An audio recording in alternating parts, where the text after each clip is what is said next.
Hey everyone, it's Aiden, and welcome back to Push Square, the channel where I talk all things PlayStation, and in today's video, I'm going to break down 10 new open world games that are either new to 2026, just about to drop, or on the distant horizon. So if you're looking for your next big open world obsession, stick around.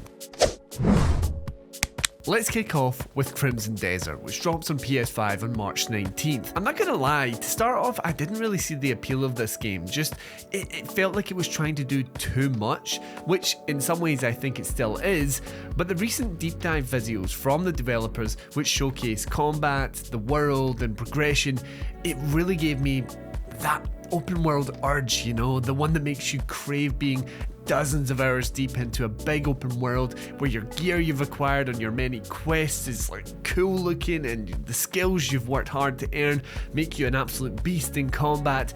It's an open world fantasy sci-fi where you play as a Greymane and you'll be making a name for yourself going on quests, small and large. It has this really cool mechanic where to learn skills you have to actually witness it and examine it in the world. I think that's awesome. Anyway, this one looks huge and I'm keen to see how it all comes together. We've been waiting on this one for a while, but it's finally dropping in 2026. Let's just get it out of the way. Grand Theft Auto 6 is going to be an absolute beast of an open world game. It's currently scheduled for November 19th, 2026, but lots of folks speculating out there that it will be delayed again.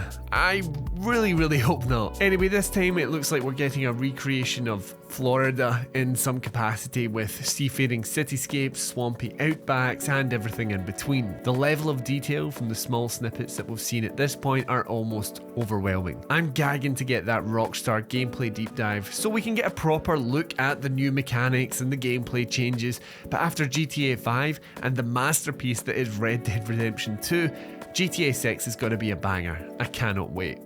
From former Witcher devs, Blood of the Dawnwalker is a massive open-world RPG set in 14th century Europe where vampires are seizing power across the land. You play as a half-vampire, half-human, meaning you can fight for your humanity or embrace your blood-sucking curse. It's trying to set up this whole thing where you can kind of do what you want with its story. You can save your family, you can go and get revenge, you can dig deep into the secrets of the land or rush in head first. Basically what that sounds like is if you want to play the slow game and let the details, the mechanics and the characters of its world seep into you, you can. And if you're a bit short on time, you can just blast your way through it. The dichotomy of the gamer, huh? Obviously with this being ex-Witcher devs, it is giving some Wild Hunt vibes, but here's hoping it can establish enough of its own thing. It certainly looks interesting though. Blood of the Dawnwalker is scheduled to launch in 2026 with no firm date just yet. Let's jump to one we haven't heard about in a while and one that still doesn't actually have a release date, and that is Light No Fire. This is the next adventure from Hello Games, the folks behind No Man's Sky. Now there's two big distinctions with its next game. For one, it's fantasy, not sci-fi, and instead of taking place in an enormous universe with quintillions of planets, it takes place in a giant singular planet. It's a vast departure from the last game, but that idea, as soon as I heard about it, it just sounds so cool, especially considering that these are shared worlds with other players around the world. I've said this before in other videos, but the idea of maybe hearing something online about an event or a base, a really cool base being built on this side of the world, so you and your mates basically quest away like the Fellowship to make it to that side of the world. It's such a cool idea. Who knows if it'll actually work like that? That's just where my head goes with it, but considering the commitment we've seen from Hello Games with No Man's Sky, I'm fairly certain this game will launch in a pretty packed state. Here's hoping we actually hear something about it soon. Who'd have thunk the next Fable would be making its way to PS5? This time being helmed by Playground Games, Fable is taking that hallmark comedic fantasy tone to deliver its most detailed and immersive world yet. The big focus from the gameplay we've seen so far is that basically everything you do results in an opinion from someone. Some may love what you do, others not so much. But it means that you're actually seeing the consequences to your actions with everything that you do. And I love the idea that the land can be impacted visually by the choices you make as well. Like if you kill a giant, his body is just going to be lying across the fields. Now I'm not entirely sold on combat, but it certainly looks like a fun fantasy romp. It's due to launch on PS5 in fall 2026. Sticking with Playground Games, its other big release of the year is Forza Horizon 6, which after the launch of the 5th game on PS5 last year, is also making its way to Sony consoles in 2026. This one is taking to the iconic horizons of Japan, with its largest city region in the franchise's history with Tokyo. I mean, these games are just big, expansive racer fun with a bunch of cars, stunning tracks, varying styles of races, and plenty of wee collectibles and things like that. You can of course also play with your friends. It's not your usual style of open world, but I think it was still worth mentioning here, and you know, variety is the spice of life. It's dropping on Xbox and PC in May and will launch on PS5 later this year. No firm release date just yet. A PC game from 2025, Dune Awakening, is scheduled to launch on PS5 in 2026. If the 2026 game post from PlayStation is to be believed, we don't actually have a firm release date just yet from its developers. This one is a survival MMO from Funcom, the peeps behind Conan Exiles, and it's pretty cool. It uses a lot of designs and assets actually from the Denis Villeneuve Dune films, but this is set in a version of the world where Paul Atreides is never actually born. That leaves open a massive power struggle in Arrakis between Harkonnens and Atreides, and you get to craft your own character and take on quests that align with each of these different houses.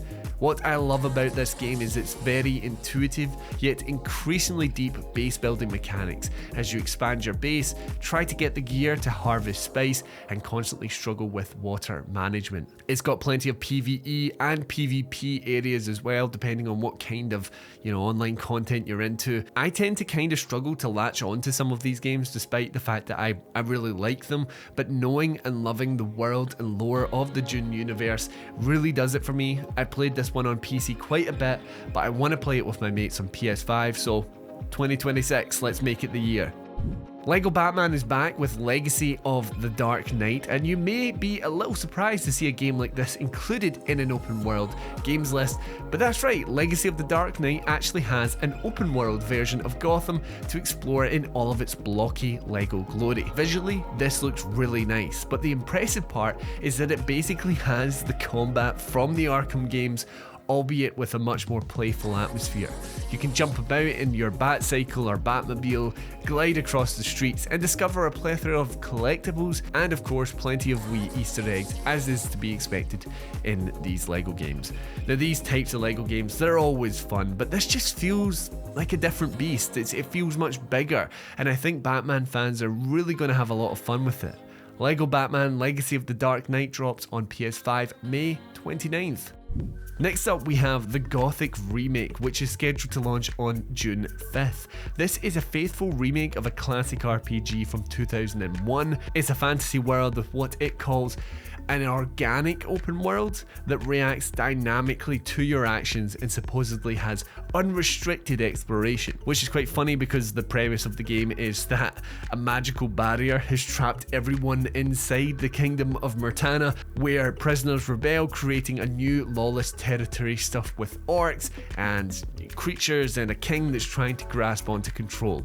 This remake is aiming to be as faithful as possible, with a dark and richly detailed world where NPCs and wildlife all go about their own daily routines independent of the player. But this remake also expands quest lines, it adds new NPC routines and reactions, it adds new traversal abilities, and even modernizes the combat system. Honestly, I hadn't really even heard about this much before recently, but reading into it, it does sound cool. It's just a classic fantasy RPG. And last up, a game that very nearly slipped me by when making this list is No Law, an upcoming first-person shooter set in a dense cyber-grunge metropolis called Port Desire. It was made by the team behind The Ascent, but this is a very different kind of experience. It's actually giving some major immersive sim vibes, which I am really into. You can build your loadout to suit you, so it's the classic case of go in guns blazing, or sneak about, hacking cameras and manipulating controls.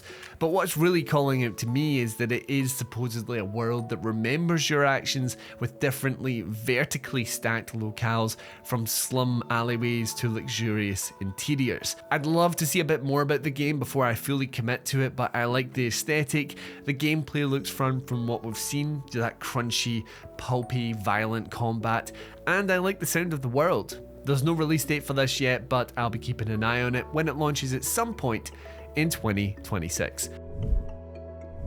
So those are 10 open world games that are making their way to PS5 in 2026 or beyond. Do let me know the game you are most looking forward to play this year down in the comments below. And while you're there, remember to like the video if you like this kind of content.